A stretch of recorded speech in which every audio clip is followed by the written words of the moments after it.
Assalamualaikum warahmatullahi wabarakatuh. Hai semuanya, perkenalkan, nama saya Muhammad Sofyan Hidayat. Saya dari Universitas Majalengka dengan NPM 20.14.1.0033 dari Fakultas Teknik, Prodi Informatika semester 3. Di sini saya akan memaparkan tugas saya yang sudah selesai dari mata kuliah pengantar Artificial Intelligence yang berupa mind mapping yang berjudul Artificial Intelligence pada Keamanan dan Pertahanan. Yang pertama, pengertian dari Artificial Intelligence. Artificial Intelligence adalah kecerdasan buatan yang berupa sebuah produk, logika, fungsi, atau basis pengetahuan lainnya yang menyerupai kecerdasan alami, bertujuan membantu manusia yang mempunyai energi yang terbatas. Di sini dapat dianalogikan sebagai kecerdasan alami atau manusia dapat diimplementasikan atau ditirukan kepada sebuah produk atau mesin yang dapat membantu manusia. Kemudian, pengertian keamanan dan pertahanan. Keamanan dan pertahanan adalah upaya mempertahankan kebutuhan, keselamatan, dan mengantisipasi dari segala ancaman yang akan datang.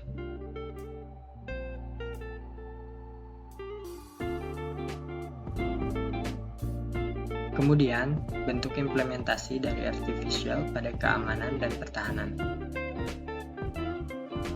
Di sini saya sudah mengumpulkan 5 bidang dari pengimplementasian AI pertahanan dan keamanan. Yang pertama dari cyber, kedua smartphone, yang ketiga rumah, yang keempat negara, yang kelima kendaraan. Semua implementasi ini saya akan jelaskan pada mind mapping yang sudah saya buat. Kita beralih ke mind mappingnya ya.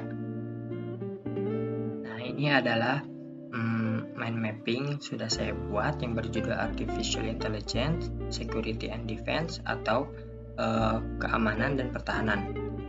Ini terdapat 5 bidang yaitu cyber, smartphone, negara, rumah, dan kendaraan.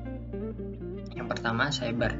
Pada cyber, pengimplementasian AI yang masih berhubungan dengan big data dan analisis adalah Indonesia Honeynet Project yang berfungsi sebagai pengelacak malware atau yang masih berhubungan dengan penyerangan cyber, maka akan dideteksi oleh Indonesia Honeynet Project. Dan yang kedua adalah smartphone.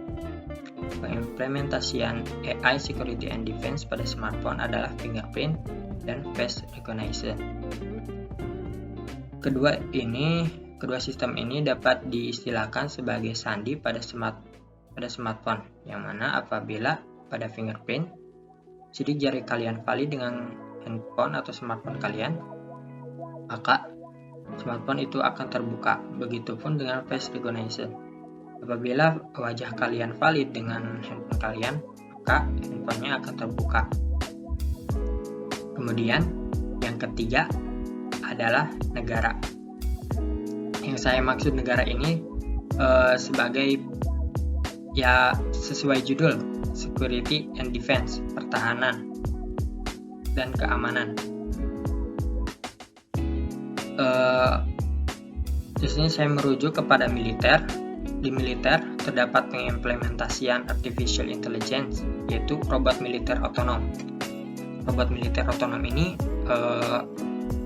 sebuah robot yang dikendalikan atau dioperasikan pada jarak jauh, yang ditugaskan sebagai pengintaian ataupun penyerangan. Di sini sudah ada contohnya. Yang pertama, robot militer Goliath, dan yang kedua adalah pesawat nirawak atau pesawat tanpa awak. Kemudian yang keempat,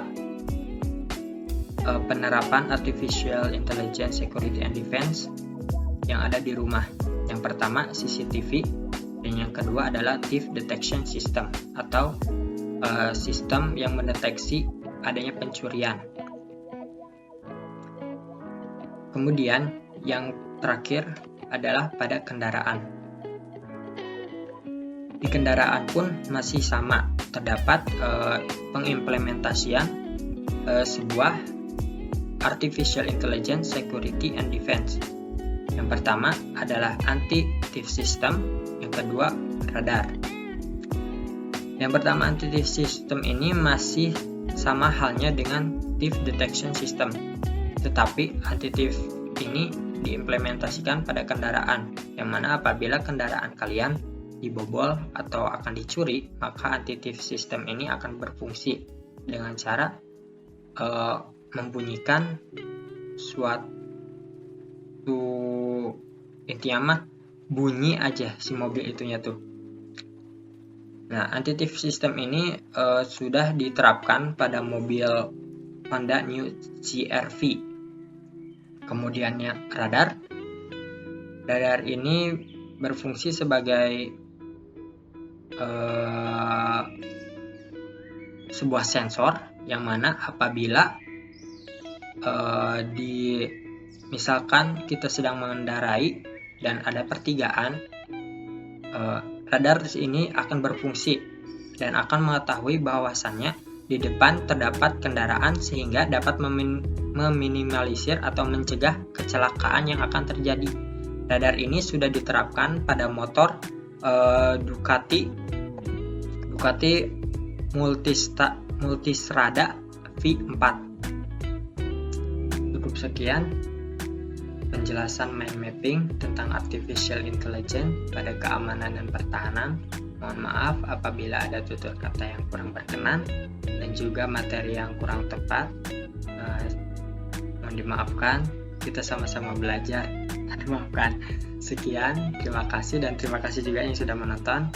Assalamualaikum warahmatullahi wabarakatuh.